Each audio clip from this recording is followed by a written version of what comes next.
Halo teman-teman, balik lagi dengan saya di Crypto In. Selamat malam teman-teman semua.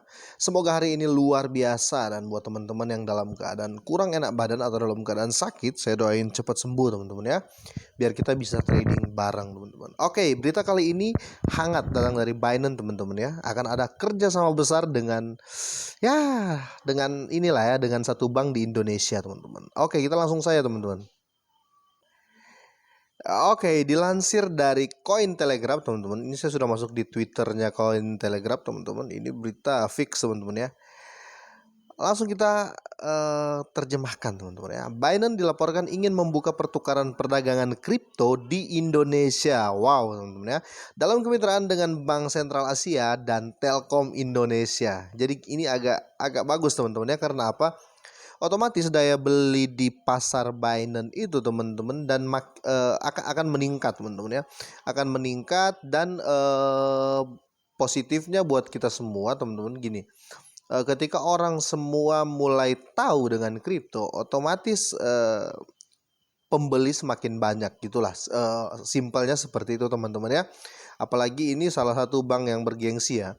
Ini BCA kalau nggak salah bukan punyanya Indonesia, kalau saya nggak salah bukan punyanya Indonesia ya, mungkin punya ya, teman-teman nanti bisa googling ya, punya apa. Yang pasti ini bank terbesar juga, yang salah satu bank besar ya yang ada di Indonesia. Dan yang lebih bagus lagi, Telkom Indonesia. Teman-teman tahu ya, ini saya mau sampaikan, setahu saya Telkom ini BUMN teman-teman ya, badan usaha milik negara, kecuali Telkomsel bukan kayaknya. Kalau Telkom ini milik negara teman-teman. Nah, kalau seandainya Telkom sudah memberikan lampu hijau teman-teman ya untuk pasar kripto atau bursa kripto masuk, otomatis negara juga tahu dong hal ini gitu loh. Berarti untuk isu-isu kripto haram dan lain-lain ya, saya nggak ikut campur sih sebenarnya. Saya nggak ikut campur. Cuma kalau kita lihat dari berita ini, sepertinya ada lampu hijau untuk semua ya yang ada di Indonesia. Jadi seperti itu teman-teman. Biar lebih jelas saya langsung masuk teman-teman ya, biar kita bisa tahu oh ternyata gini, ternyata gini. Langsung kita masuk teman-teman. Kita translate seperti biasa. Oke, Binance dilaporkan dalam pembicaraan untuk meluncurkan pertukaran kripto di Indonesia. Ini agak menyenggol Indodax teman-teman ya, pasti Indodax ya mungkin kurang lobby ya Indodax teman-teman, karena menurut saya Indodax sebenarnya mempunyai peluang lebih besar untuk menjebol BUMN teman-teman ya. Tapi kok Binance duluan gitu loh. Apakah tingkat kepercayaan dari exchange tersebut apa gimana, itu urusan mereka teman-teman. Yang pasti di sini poinnya buat kita semua, ini adalah peluang besar untuk kita, bukan peluang ya, maksud saya gini, ini salah satu wacana yang bisa memastikan kalau kripto itu akan besar ke depannya. Apalagi yang baru main kan masih nanya nih, waduh kira-kira ini kripto itu seperti apa, kripto ini aman apa enggak, ini gimana. Nah, kalau sudah sampai masuk BUMN Indonesia yaitu Telkomsel, setahu saya Telkomsel BUMN, Telkom itu setahu saya itu BUMN ya, badan usaha milik negara ya. Kecuali BCA bukan, karena dia sentral Asia teman-teman ya. Oke, Binance dilaporkan dalam pembicaraan dengan keluarga terkaya di Indonesia mengenai usaha kripto baru. Nggak tahu siapa teman-teman ya, belum tahu siapa keluarga terkaya di Indonesia, masih jadi, tapi pasti berita ini akan panjang menurut saya. Binance, pertukaran kripto terbesar di dunia berdasarkan volume perdagangan, dilaporkan dalam pembicaraan dengan keluarga terkaya di Indonesia. Oh, Hartono teman-teman ya, Hartono untuk membuka pertukaran kripto. Jadi ngeri teman-teman ya. Sesuai laporan yang diterbitkan di Bloomberg, Binance Holdings Ltd sedang mencari untuk menyelesaikan usaha kripto dengan saudara miliarder Budi dan PT BCA. Oke, yang dikendalikan Michael Hartono. Oh, keluarga Michael Hartono. Dan perusahaan telekomunikasi milik negara. Bener kan teman-teman? Berarti Telkom ini memang nggak salah ya, bener-bener milik negara ya. Biar saya nggak bawa FOMO lah buat teman-teman. Oke, milik negara terbesar di Indonesia, PT Telkom Indonesia. Laporan tersebut juga mengklaim bahwa BCA dapat mengadakan kemitraan dengan menggunakan badan usaha yang terpisah, dan persyaratan kemitraan dapat bervariasi pada saat finalisasi ya. Jika diselesaikan, itu akan menjadi usaha kripto kedua untuk Binance di Indonesia. Oke, setelah toko kripto teman-teman ya. Toko kripto itu adiknya Binance teman-teman ya. Oke, yang pertama datang dalam bentuk kemitraan dengan platform perdagangan toko kripto. Oke. Sebuah usaha kripto baru yang melibatkan keluarga terkaya di negara itu dan perusahaan telekomunikasi terbesar akan memberi Binance pijakan yang kuat di negara tersebut. Jadi gini teman-teman ya, banyak orang yang bertanya kalau kripto itu aman, kripto itu seperti apa. Jadi gini, teman-teman mungkin belum tahu ya. Saya itu, maaf kalau saya agak gimana teman-teman ya. Saya itu bermain kripto dari 2013 teman-teman ya, dari Bitcoin harga 3.500.000 ya. Saya main dari 2013. Nah, dan di situ teman-teman saya sudah pernah baca di tahun itu waktu saya baru mengenal kripto, waktu itu Bitcoin teman-teman ya. Karena waktu itu saya kenalnya bagaimana itu karena saya mau beli barang. Waktu itu saya di luar negeri, saya mau beli barang di luar. Teman saya sarankan, bro kalau mau beli jangan pakai dolar, pakai aja Bitcoin. Nah dari situlah awal saya mengenal Bitcoin. Nah dan di situ teman-teman saya mulai mencertai Bitcoin itu seperti apa. Ternyata saya belum tahu ya. Dulu saya sempat membaca artikel Sandiaga Uno. Sandiaga Uno punya Bitcoin. Itu tapi tahun 2013 teman-teman ya. Jadi mereka semua itu sudah ada sampai mereka kaya sampai sekarang.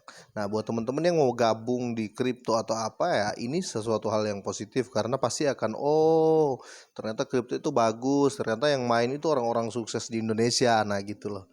Biar nggak ada pandangan negatif tentang kripto. Nah, sekarang sudah terbukti teman-teman ya. Sudah terbukti Telkom ya, PT Telkom Indonesia, BUMN terbesar di Indonesia sudah kasih lampu hijau untuk masuk. Jadi untuk propaganda yang terjadi kemarin, kripto haram atau halal itu ya akan blur nanti teman-teman ya, akan jadi simpang siur nanti, pasti akan rame lagi nih. Karena apa? Karena dikasih lampu hijau sama negara teman-teman. Tapi itu bukan urusan kita teman-teman ya, urusan kita tetap cuma cuan aja, cuan. Oke. Sebuah usaha kripto yang baru melibatkan keluarga terkaya di negara itu dan perusahaan telekomunikasi terbesar. Oke. Memperlakukan pasar kripto sebagai kelas investasi dan mengizinkan perdagangannya bersama komoditas berjangka. Jadi masuk bursa ya, masuk bursa lah intinya. BCA tidak segera menanggapi permintaan komentar Cointelegraph. Binance menolak berkomentar. Oh jadi Cointelegraph sudah mau langsung bertanya tapi belum dijawab teman-teman. Mungkin masih sibuk. Oke, setelah menghadapi tantangan regulasi besar pada kuartal kedua dan ketiga tahun 2021, Binance sekarang ingin memperluas jejaknya di kawasan Asia Pasifik. Lengan raksasa perdagangan kripto Singapura baru-baru ini mengakuisisi 18 saham di bursa sekuritas swasta lokal. Hang Exchange, raksasa pertukaran kripto, pemimpin putaran pendanaan 1,5 juta dolar lainnya untuk platform perpesan tokenized Asia jaringan BBS. Jadi mulai luas si Binance ini mulai luas. Nah, poin yang penting saya rasa teman-teman ya, kalau kita ambil poin penting di sini, poin yang penting otomatis harga Binance ya, harga koin Binance itu akan bagus lah ke depannya, akan bagus. Karena apa? Semakin banyak kerjasama, semakin jauh dari jatuh harga atau rug pull teman-teman ya. Banyak kan exchange yang membuat koin tiba-tiba rug pull kan, rug pull. Jadi gini teman-teman harus bisa bedakan rug pull dan scam. Kalau scam itu ya jelas-jelas penipuan teman-teman ya, itu tipuan ya. Kalau rug pull itu bangkrut sebenarnya teman-teman ya, bangkrut. Bahasa halusnya bangkrut lah teman-teman ya, bahasa kasar ya kabur ya gitu, kira-kira seperti itu teman-teman ya. Itu rug pull. Oke, terlepas dari akuisisi dan pendanaan baru, perusahaan saudara Binance di Amerika Serikat, Binance US, dilaporkan dalam tahap akhir penutupan putaran pendanaan multi-juta. Oke. Changpeng Zhao, CEO Bursa Global, telah mengungkapkan pada bulan November tahun ini bahwa perusahaan tersebut diperkirakan akan mengumpulkan beberapa ratus juta, teman-teman. Kira-kira beritanya seperti itu, teman-teman ya. Pesan saya buat teman-teman semua yang mulai mau bermain kripto, nanti dibaca lagi teman-teman ya, websitenya ada di sini, teman-teman bisa lihat saya bacanya di mana ya. Terus baca lagi. Untuk halal dan haram saya nggak masuk di area itu teman-teman ya, saya nggak masuk di area halal dan haram karena itu bukan areanya kita para pemain ya teman-teman ya.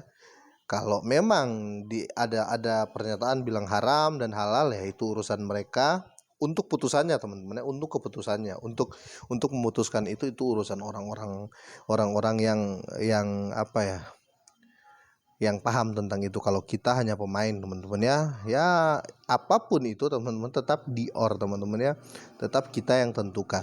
Oke teman-teman, selayaknya kita berbelanja di kripto juga gitu, tetap dior teman-teman ya. Ada koin scam, ada yang tidak, ada koin bagus, ada yang tidak, ada hal-hal halal, ada haram ya, tetap dior juga, itu keputusan kita. Oke, kira-kira seperti itu buat teman-teman semua. Terima kasih banyak, selalu dukung channel saya ini teman-teman. Buat teman-teman semua, doa saya seperti biasa teman-teman ya. Sukses buat kalian semua dan tentunya sehat terus. Oke, selamat malam.